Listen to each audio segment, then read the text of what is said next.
This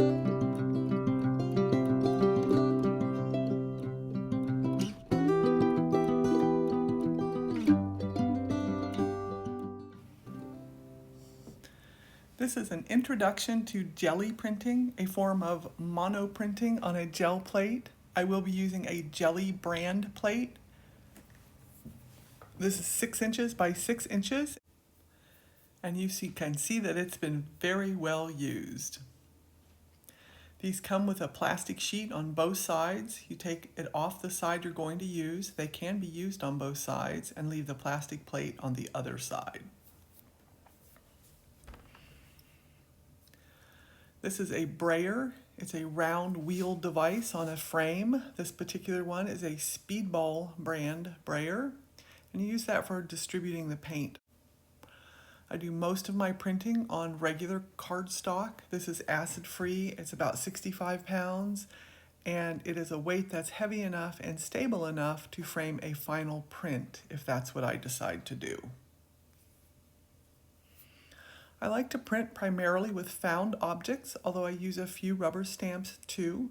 Here we have some drywall tape, different kinds of ribbons and threads, a feather that's been with me for a while. It's fairly encrusted with paint, rickrack, bead chain, all kinds of wonderful things for making textures and shapes.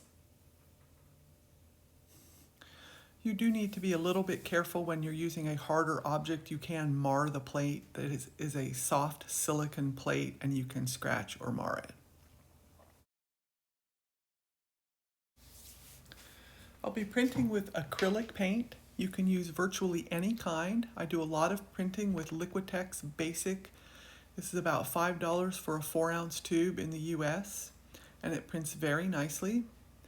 I also work quite a bit with golden open paints. I usually have 1 or 2 of these around. You can see the black label. These are paints that are slow drying, so they'll keep your plate moist and ready to take a shape or a design, allowing you a little more thinking or planning time. But I'm going to start here with the Liquitex Basics. I'm usually thinking in terms of an amount about the size of a frozen pea. I don't always get that exactly right. And then I'm distributing it very lightly over the plate. I think of this as dancing on the top of the plate. Notice I'm not pressing hard, I'm getting a light coverage. Then I'm going to take a sheet of my copy paper and just quickly roll that brayer over it to get the excess paint off while I switch colors or make my next move. You can use jelly printing solely for collage. I'm going through my stack here looking for a sheet of just an old book page. You can see here that I'm just lightly taking off some color, and all by itself with the print on the page, that's going to make an interesting piece. But now to just lightly redistribute that paint, we'll get to the business of printing.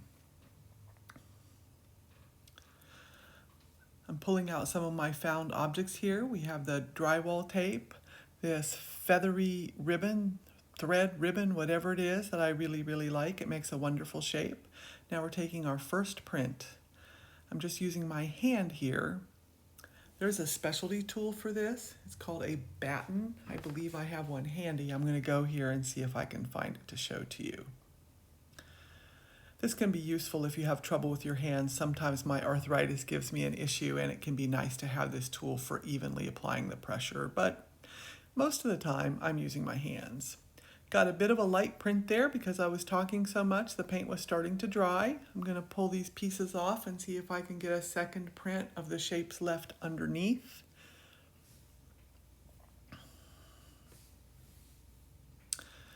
Nope, no luck. I'll have to get back to putting more paint on the plate and perhaps talking a little less. I'm bringing in this golden open because, as I said before, it will stay moist a bit longer, and it will help me to do what's called warming up the plate, which makes the plate a bit more ready to accept paint and in different layers. I have no idea what the biology or science of this is, but after you get some layers of paint on the pad, it just prints better. So I'm adding a bit of yellow here. Maybe we'll get a nice orange. Here's my famous feather. We'll pull another print, just getting the negative shape of that feather, meaning the outline shape. I like that orange and red together. Not terribly interesting the way it is, but it's a nice start. Now we'll pull the feather off and pull a second print that should take off the pigment where the feather was. I'm usually printing with a minimum of about 10 pieces when I'm working like this. That way I always have something to choose from. So that came out a bit light, but it has a really wonderful texture with that feather underneath. And as we move through the printing process, these historic textures will continue to show through. So going back to the Liquitex basics, this is a nice teal color. I know from experience that it will give me sort of a crunchy or grunge effect as I layer it over these previous ones, and we'll do a bit more experimenting here. This is a Duplo Lego block, a big Lego for little kids, makes wonderful circles. I'm using a prior sheet with a little paint on it. The first time I pull a print is the primary. You can see the nice underlayment there of the colors that came before. There's also enough paint left on this plate to do what's called a ghost print, which is a second pull off the same plate without changing anything. So again, just building up pieces here, showing you how the process works, not trying for a finished print, although we are getting some very nice starts. Back with the teal paint here, I'm going to be printing this time with a rubber stamp. This is a commercial rubber stamp. You can cut your own, you can shape them out of styrofoam, you can continue printing with found objects. Of course, I love to print with leaves and items from nature. We'll get to more of that when I'm actually at Halls Island. This is a nice wagon wheel that I just like because it makes a great round shape. And quite often you can see things in the wagon wheel. I'm going to try this book page just on one wagon wheel and see if I can show you how the colors peep through. Not the world's best view, but I think you get the idea. Now to redistribute the paint. As we print here, notice that now, even though I'm talking a bit more, the paint is staying moist. This is what I mean by warming the plate. Another found object, this is the cap off of a bourbon bottle. I'm using a print now from a prior session. It had a nice gold tone in the same family that I'm using here, and I thought it would look great under these big circles. We're getting to a print here that I would like quite a lot. This would not need a whole lot more to make it into a greeting card or a small print for the gallery. So that's the basics of gel printing.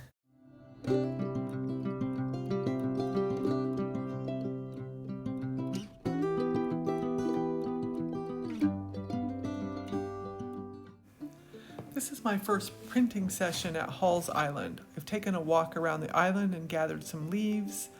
I'm having a bit of an issue right now because it's a very warm, windy day and the paints are drying faster than I can print. So I've just introduced a golden open color. It should stay moist longer and give me better luck at making an actual print.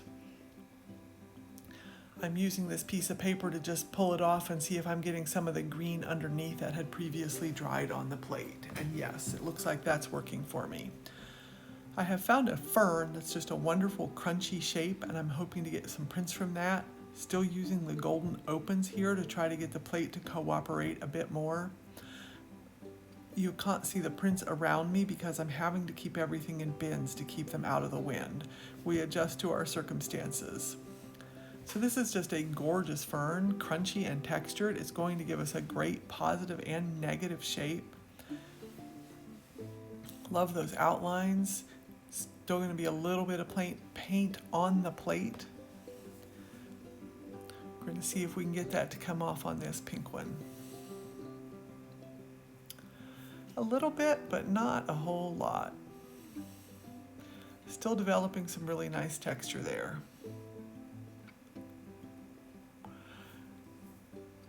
Going back to the green, as I said, it's a very sunny day and it's inspiring me to want to use this green color.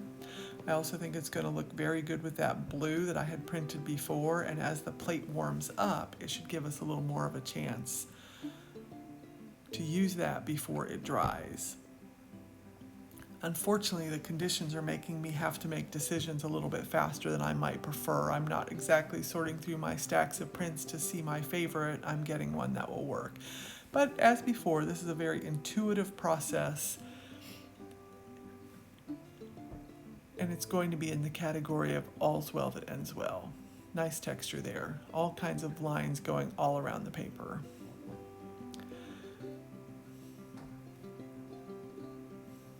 A beautiful blue, the water has, or purple, the water has a certain shimmer that's making me reach for this purple color today. And I'm going to try some pine needles. They're dry. The pine needles are very dry, which is letting me arrange them on the plate in an interesting way. These are not going to give me a strong print, but they should give a really lovely subtle texture. It won't look like that drywall tape I was using in the earlier video, but it will give me that sort of subtle quality. Now I just have to pick them all off the plate. One of the really interesting things about gel printing is that as you print the different layers, you'll get a residue of marks. You can see here in this image very fine lines on the mat. That will show later in a later print in ways that I can't predict, and I absolutely love that about it. Just a bit more layering. Here's some more of that blue from the golden open. Going to get a little more texture from these pine needles over some of the fern prints I was doing earlier, and then I think we're going to call it a day. We'll have a future printing when conditions are a bit better. I've gathered a huge pile now of leaves from Halls Island, and we're going to get down to this printing from nature. I'm indoors today, so conditions are going to be quite a bit better. I'm starting out with that brilliant green. I actually have the window behind me, so I can look behind me if I need it for reference, but after several days here, my brain is just full of the colors and beauty of the island. I will be printing on fresh paper as well as some of the prints from the day before. I'm starting back with that brilliant green. I am printing in a fairly narrow palette of colors, so I can be sure that everything will go together and also that it's reflective of the island. You'll notice that in printing this way, I occasionally get some bits of leaves, grass, whatever left on the plate. Not a problem. I just reach in and carefully pick those out, brayer it again, and because I'm not directly in the wind, I have a little bit more time to work with the images. You can see here what I was referencing earlier about going through my print stacks and making more considered choices. I'm really interested in getting a print with a maple leaf. I'm in Canada. It is the national symbol. They're beautiful. They fill the plate. There's no downside. I'm taking the video back to normal speed here so that you can get a better look at the prints as they start to make. The plate is warm. We're getting a lot of texture. I'm introducing prints from the earlier day, and we're going to start mixing the colors in as well. This is a quinacridone magenta. Seems very bright in the tube, but it makes beautiful nature colors. A little bit of color theory. Green and red are complementary, meaning they will tend to gray each other out, and that will also knock the brightness back a little bit.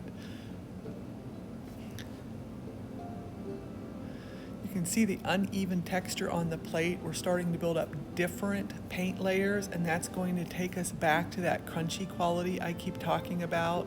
Here's a gorgeous leaf shape, printing it over a fern.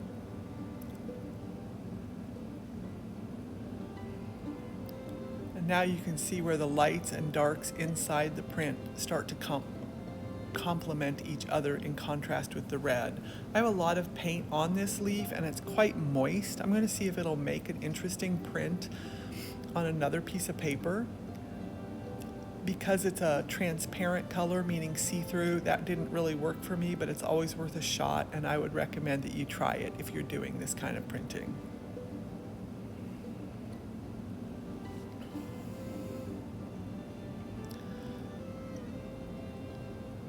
There you can see those textures I was referencing earlier, a little bit of leaf stem. All these things start to build up in the end and you get a really interesting print. Now I'm introducing a blue. I'm really using a modified triad palette with a red, a blue, and the green, with the green really serving in the place of a pure yellow. Because of the time of the year and the colors of the island, I'm not really seeing a lot of pure yellow. It's more tinged greens and reds, but because green is made of yellow and blue, it will serve as a yellow in this manner. Now I'm kind of getting into my pile of things I found. This is an interesting piece of bark. It is quite pointy in a way, so I'm going to be a little bit careful here not to damage the plate. I don't say that because I want to be fearful or that I want you to be fearful. I'm just going to pat that on there. It's not like I'm going to put it on with a brayer. I'm going to put it on very gently and see what kind of shapes I can get in the green paint. It's leaving little bits of detritus behind. Those may come off on the print, which is fine. I can just flick them off of there and they'll give an interesting shape. But you can see where I'm getting a really dense texture here, both between the things that have gone before and the interesting texture of the bark. Let's see if this texture will give me a little more interest over the leaf print.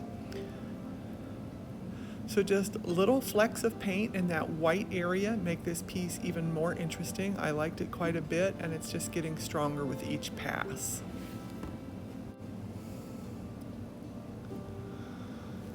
So let's go back to the bark and see if we can make even more complex textures with it. There's a little bark left behind here. You can see me carefully picking it off the plate. A little more blue. I want to be sure the textures on this really come through. I'm still working with the golden open, not so much because the plate isn't warmed up. It is, but because I just like the color. So let's try this bark again. Going to lay down just a lot of texture, and then we'll use that as the base to see if we can get something more interesting. Starting with a plain piece of paper just to see what has been building up here. So you can see we have some very nice texture, both from the layering in the bark and from the layers that have gone before. Still have some speckles on the plate. Adding some green here because I'm thinking leaf. I think a leaf shape will be interesting over the blue and appropriate for the environment.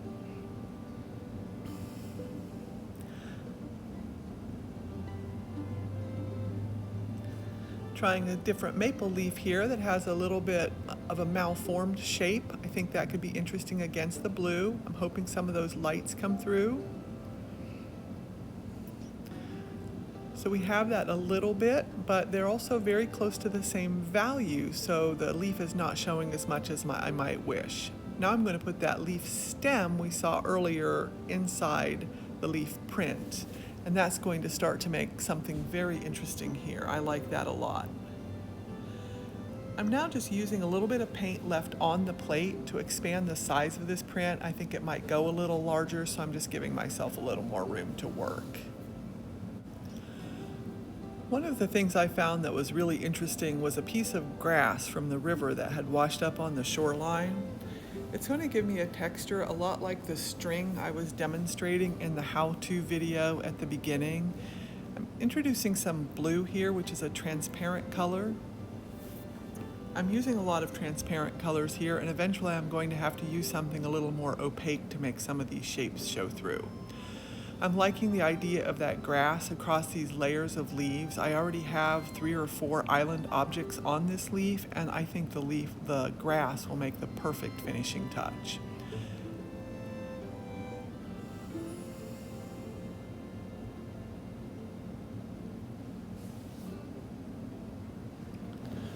So that's really nice. The river grass has added complexity and deepened the center of the leaf. Switching to a darker blue to get some more contrast in these prints. This is a phthalo blue, a very deep blue. Again, it is the golden open. This blue will fit with the palette I have already chosen, but it is quite a bit deeper, as you can see on the plate. I'm still working with it in a transparent manner. I'm really wanting all these colors to somewhat flow together, and the transparency of the paint will do that.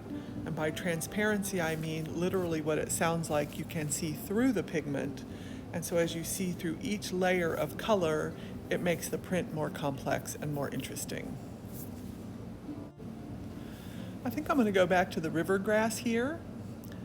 It's going to give us a really nice shape against the dark blue, and this will give me a chance to emphasize one of these earlier maple leaf prints. Here's one that had a lot of texture, but not a lot came through. It's going to give us a nice underpinning for the dark blue.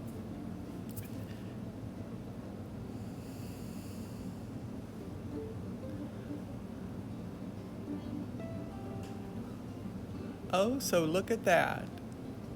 That is just gorgeous the way those colors came together.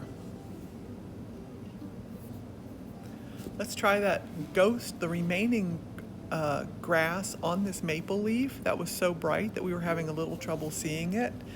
That should also give a really beautiful shape here. So I printed a little further down the page to extend this print, as you've seen me do before. It's left me this white area on the maple leaf. There are ways to resolve that.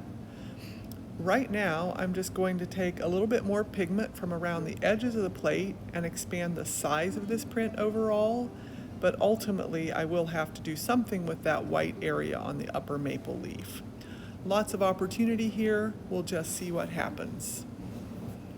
I've decided to go with a red next, back to the quinacridone magenta.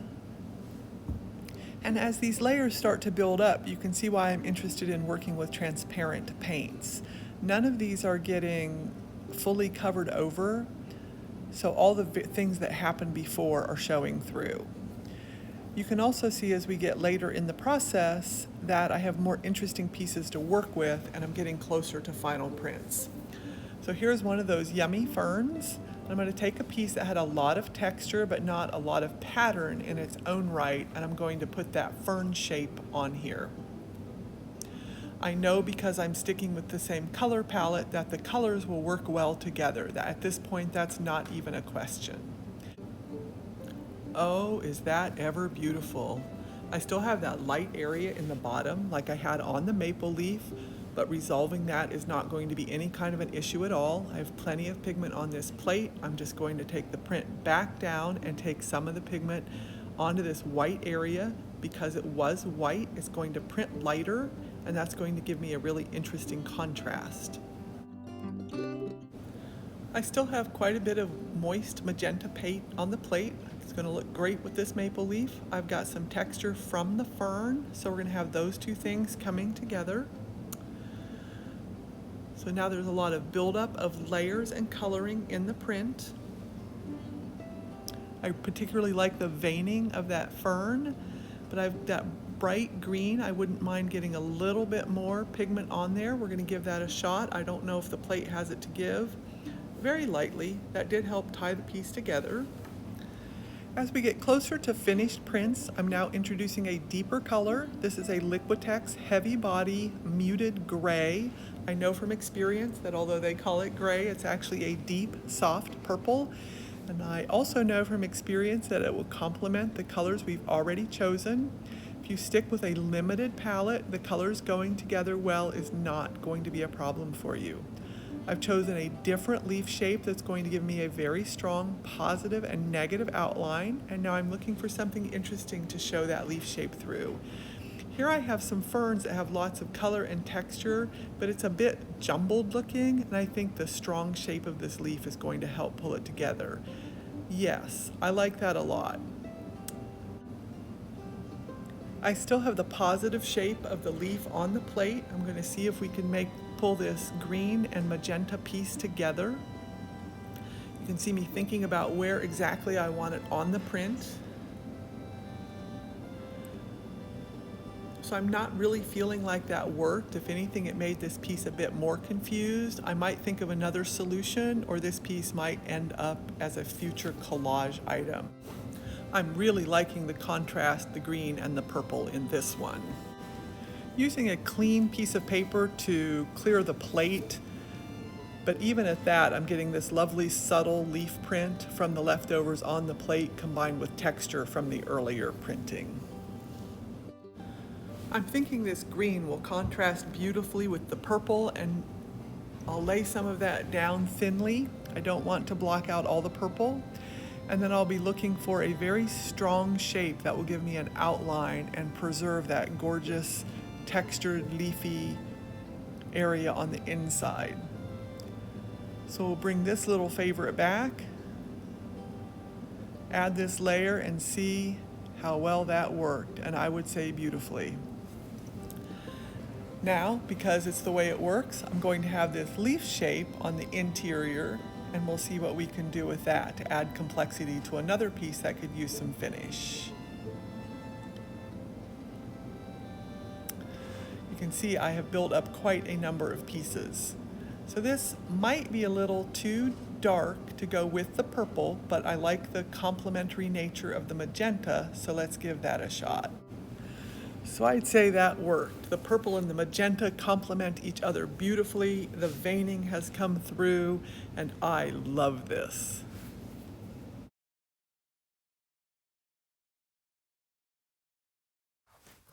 So I'm back in my studio in Oklahoma City, and now I'm going through the prints I made at Halls Island to see which ones will make a final print. Some of these will end up being collage, some will make a very nice print with a little extra work, and some are going to be ready to go just the way they are. I quite like this one. Here's a print. This has those pine needle textures on it, and it's very nice. It's got good contrast, but it just doesn't have a standout area, so we may come back to this one. Here with the river grass, this is amazing just the way it is. I like the colors, I like the contrast. You can see the crunchiness from the plate. This is another pine needle one, quite complete by itself. I may choose to add one more element. We'll see how the day goes. This is the one with the leaf stem shape down in the corner. It's just a question of deciding what orientation is best for it. And this one's just a prize. I love this piece, love it still. It's got contrast, it's got texture, it's got everything. This was interesting because it has lots going on, but I can choose whether to have a relatively dark or a relatively lighter print. Here, I'm still kind of thinking that my values are too much the same and it might need some darks to finish pulling it together. I do really like it, lots of texture. I'm checking which orientation will work out. This is another one that would need something added onto it, but I'm not ready to tear it up for collage yet. And this, of course, I love this print. Loved it when I made it. It is my second favorite. I confess to having left my favorite at Halls Island. There's a tradition of leaving art and some poetry, and I chose to leave art. So this piece, I do really like it, but I'm thinking that with the big transition between the green line and the magenta piece underneath, that it would be good to tie these together. And I think it's plenty dark, so I'm going to be using a white to do this. That'll complement that light patch I have in the bottom. And I'm just going to dab through this stencil. This is a commercial stencil. I use both hand cut and commercial stencils. And I'm just going to use that as just a little bit more to tie that together. And I do this quite frequently. I'm using a makeup sponge that you can get in any drugstore. And for those of you that are going to pursue this idea further, I will tell you that this makeup sponge is by far the best stencil applicator I've ever found. Now you see me checking that I've done what I meant. This piece has the opposite challenge. I quite like it. It's got lots of texture. I like the magenta against the green, but it needs some darks. So I'm going to choose a different stencil, and I'm going to take essentially the same approach. I'm going to use a dark blue to stencil along the lines and let the viewer know again that I intended these two pieces together, to go together, that this is not happenstance, that they happen to fall there, but they'll use the stencil to tie these two bright areas together to just add some contrast, which makes the overall piece more interesting.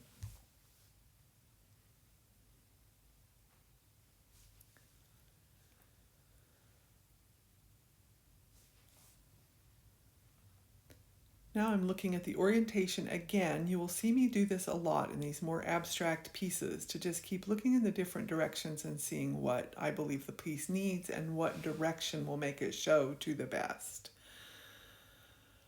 I'm really liking the way the dark highlights those leaf shapes and the texture in there. So I'm really thinking about how to finish tying these together. I like the darks, but it's not quite complete. So I'm going to try something I don't often do in printing, and I'm bringing in some black ink, and I'm going to highlight some key areas of the leaf so that the viewer can more readily see or be drawn into this textured area of the print.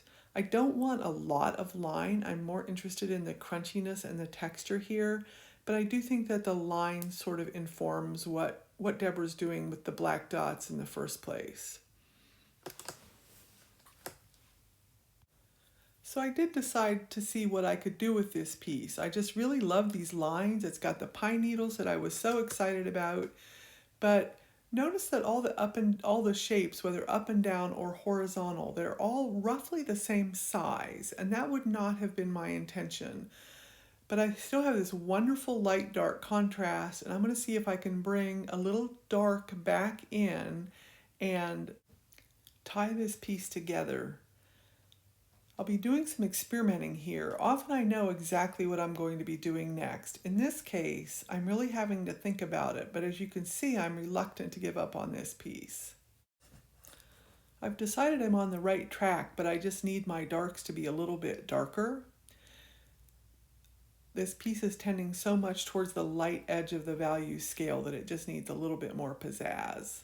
Carefully holding my stencil in place so the stencil placement doesn't shift while I work this out. Back to the mat to see what we have. I still like this. I may choose to work on it a little bit more. Here you can see where the relative shapes are just getting more interesting. So here we go. Quite an assemblage of prints, all of them done with found objects from nature. This is an incredibly rewarding process to get involved in. I hope that you folks will give it a try one day. If you have any more questions, feel free to email me or reach out to me on my website, and thank you so much to Halls Island for the opportunity.